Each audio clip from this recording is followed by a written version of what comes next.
Hello, I'm the Smoking Cheddar, but you probably already knew that.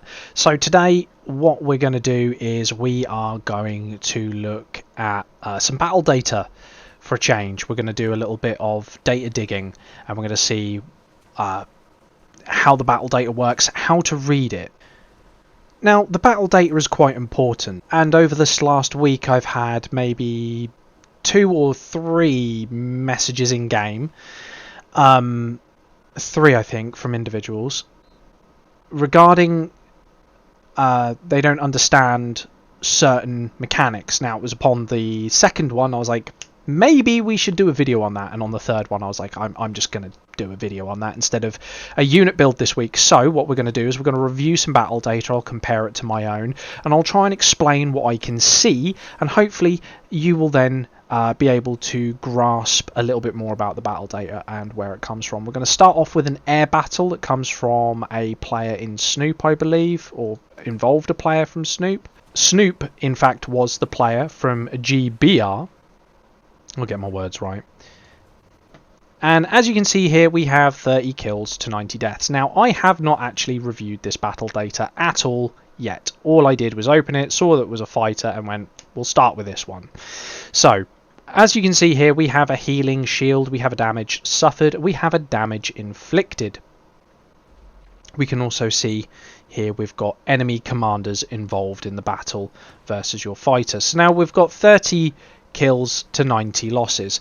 So I don't actually know anything about this fight. So what we'll do is we'll open up the battle data and see what we can see what we can see and what we can determine. So here we have the basic battle data screen. We've got a details screen, which as you can see, he's got a very nice Mirage 5 here.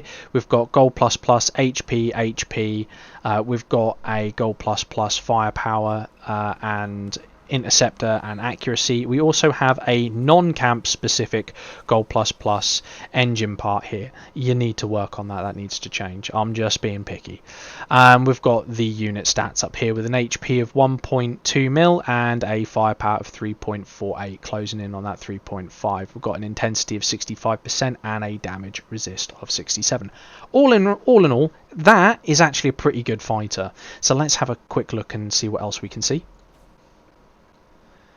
So we can see the 2 officers we've got here. We have Bladewing and Phantom. Now we can see that both of these are awakened because this skill is in gold and it says skill level 1, and we know already that once the officers are awakened that it's the tactical skills that get brought up to given a boost in both of their cases, and they get skill damage points.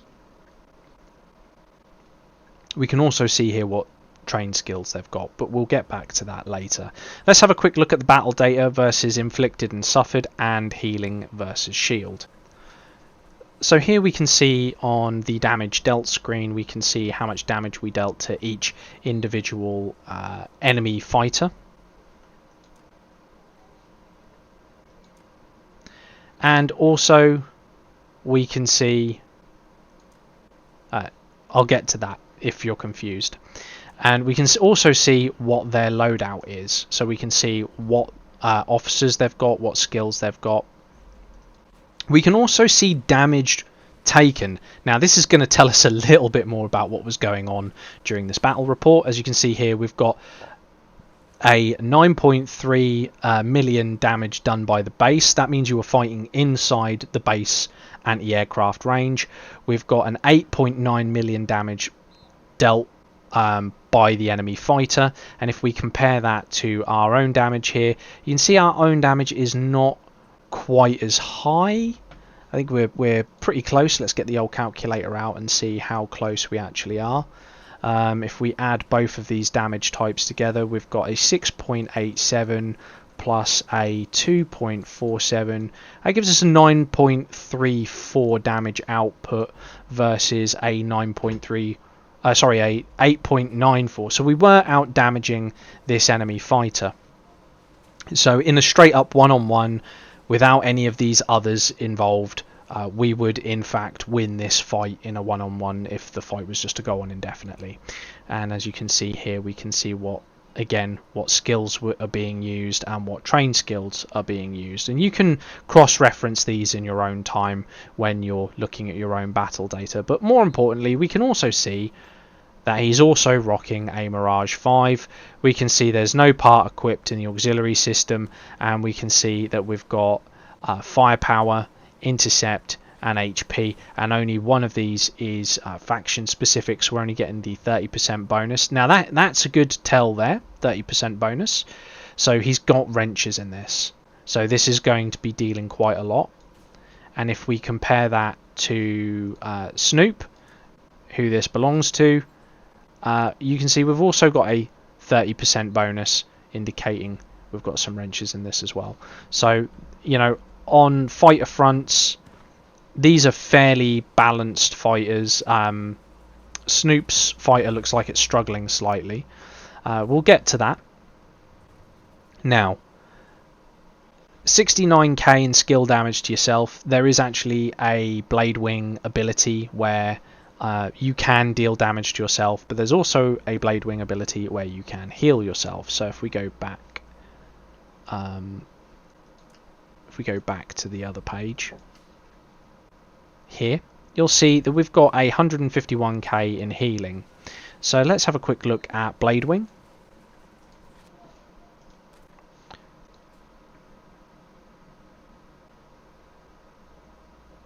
Now you'll see here, while this officer's fighter plane troop is in combat with an enemy Air Force troop, every 4 seconds it deals to the enemy damage coefficient of 1100 and has a 75% chance to reduce the enemy's cruising speed by 50% for 4 seconds, and also has a 25% chance to deal 100 damage coefficient to itself. So you can damage yourself. By contrast, we have this special skill right here. The officer's fighter plane troop has a 30% chance to recover HP after killing an enemy unit, coefficient of up to 250.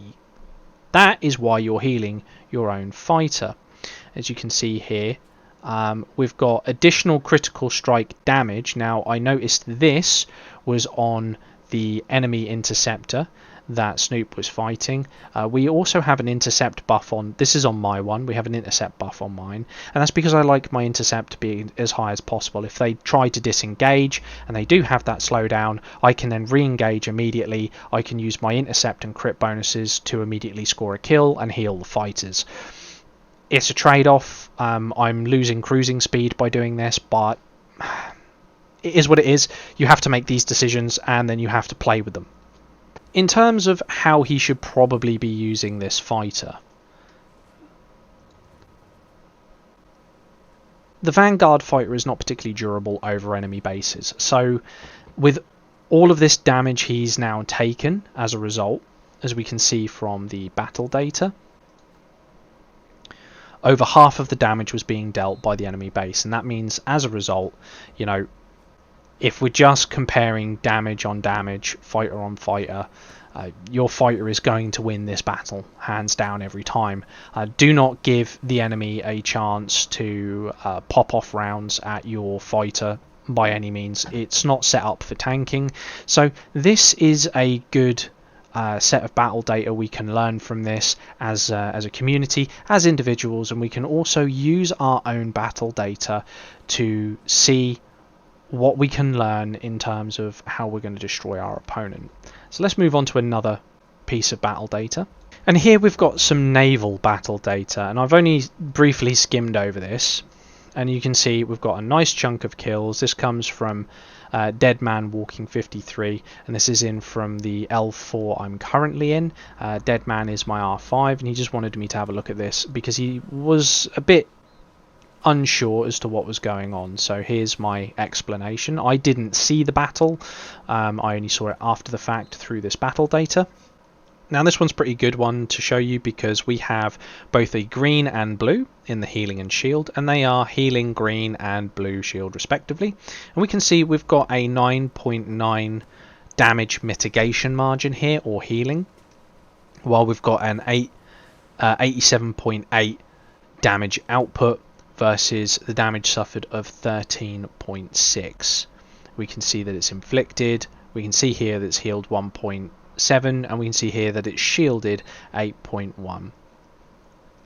Rather interestingly, we have a combination of damage and shield on the armored destroyer. Now, for an armored destroyer build, you could go double damage. This would work similar to an ATG, but more like a rapid fire ATG out on the open ocean. This would be incredibly deadly.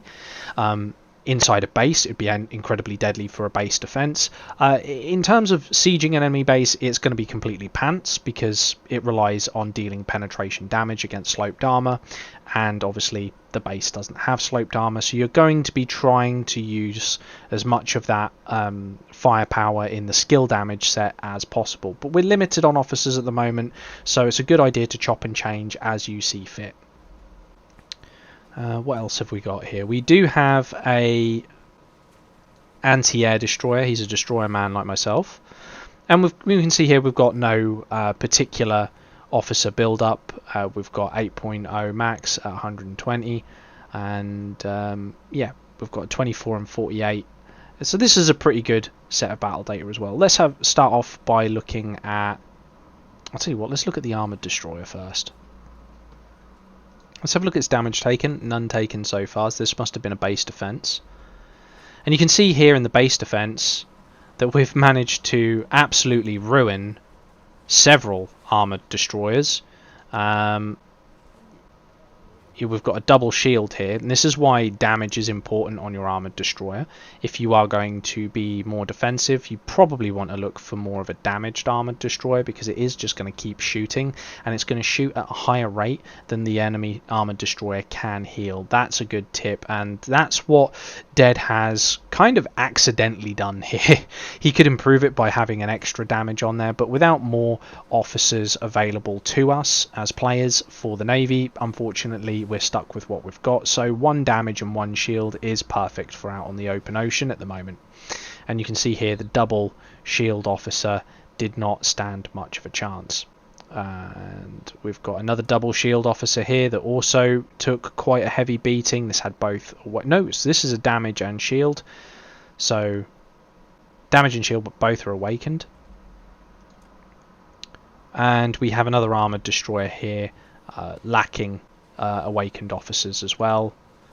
Another armoured destroyer here with 1 shield officer awakened and the other not. And by the looks of the damage that was inflicted towards the end of the battle, perhaps.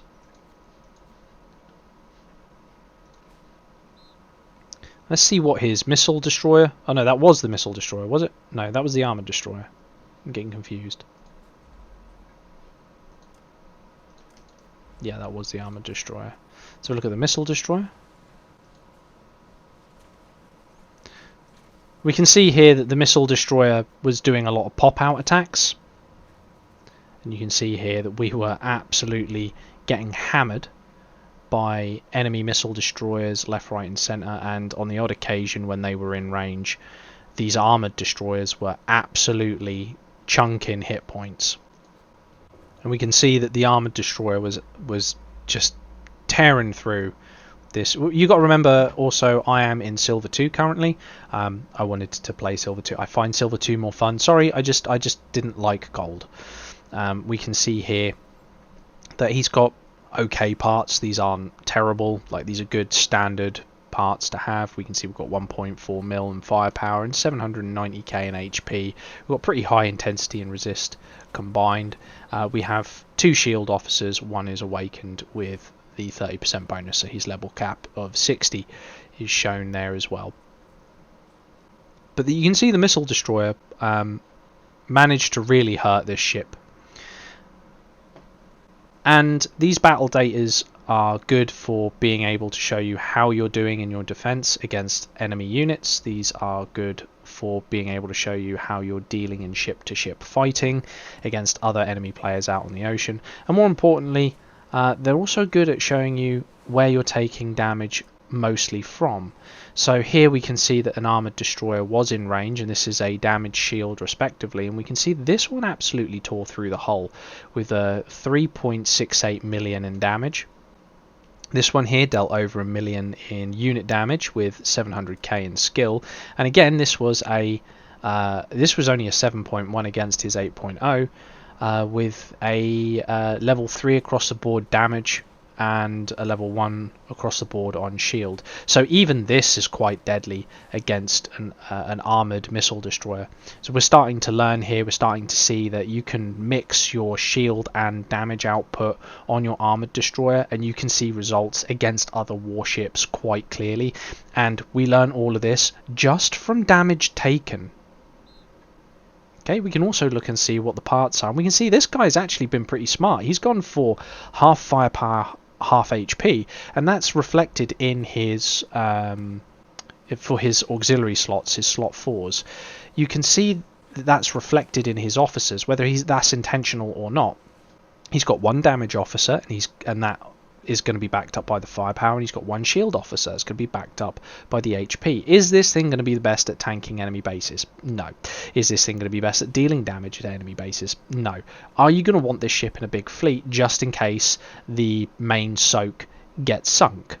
Yeah, kind of, because this thing is going to be able to absorb a little bit of damage and give that fleet a little bit of extra energy. Also out on the open ocean it's going to deal damage, and it's going to be pretty good in a base defense scenario. As we can see, it's going to deal damage to a missile destroyer. We don't actually have any data against it versus an armoured destroyer, but we do have obviously the armoured destroyer data from Dead, which we can compare against what they received. So we can see the damage taken here in a defensive scenario with 1 shield and 1 damage. You can see here that the double shield was getting hurt, so we can see a difference here straight away. And again, we can see that with the 1 damage and 1 shield, we can see the damage output represented here, and we know that double shield is going to have more HP, so therefore it's going to take more damage.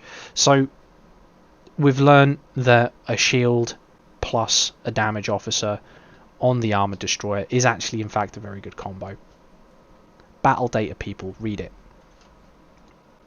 Okay, so we'll use CRTO Andy. I can't say is because of YouTube guidelines and monetization. You get Andy. We'll just call him Andy.